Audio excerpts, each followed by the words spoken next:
कराची में जिन्ना international airport के करीब ऑयल टैंकर में धमाका, 3 अफराद जाम मुतादिद जख्मी। वज़ीर आला मुराद अली शाह का वज़ीर दाखिला सिंध और IG को फोन।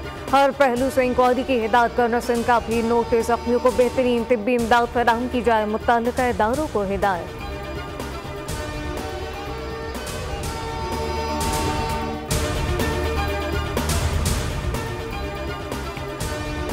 मियांवाली में CTD और दहशतगर्दों के दरमियान फायरिंग का तबादला, फितनॉल खारिज के साथ दहशतगर्द हलाक हो गए। तर्जुमान CTD के मुताबिक मियांवाली को बड़ी तबाही से बचा लिया गया। मकरवाल के करीब मुकाबले के बाद 8 दहशतगर्द अंधेरे का फायदा उठाते हुए फरार हुए। CDT एहलकार खुफिया तला पर जैसे ही दहशतगर्दों की गिरफ्तारी के लिए पहुंचे, दहशतगर्दों ने फायरिंग कर दी। दहशतगर्दों से 6 दस्ती बम, 7 क्लाशनकोव गोलियां और बारूदी मवाद बरामद।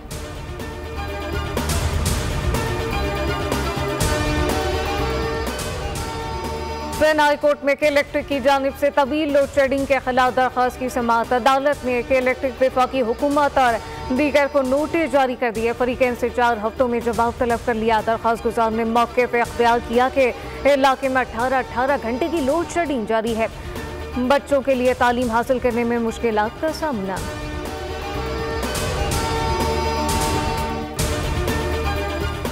फ़लस्तीन के मजलूम अवाम की हालत इज़हार पर दुनिया की खामोशी इंसानियत के लिए एक लम्हा फिक्रिया है। पाकिस्तान हमेशा से फ़लस्तीन के मौक़िफ़ की मुकम्मल हिमायत करता आया है और करता रहेगा। वज़ीर आला पंजाब मरीम नवाज का बयान, कहा कि पाकिस्तान की हुकूमत और अवाम फ़लस्तीन के साथ खड़े हैं। जब तक इसका मुनसिफाना हल फ़लस्तीनी अवाम की उमंगों के मुताबिक नहीं निकलता, दुनिया में अमन का क़याम मुमकिन नहीं।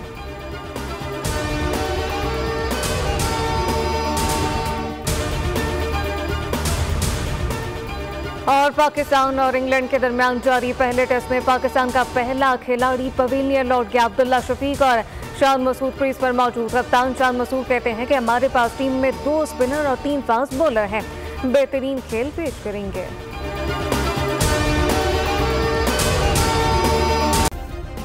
सब्सक्राइब करें और बेल दबाएं ताकि कोई खबर रह न जाए।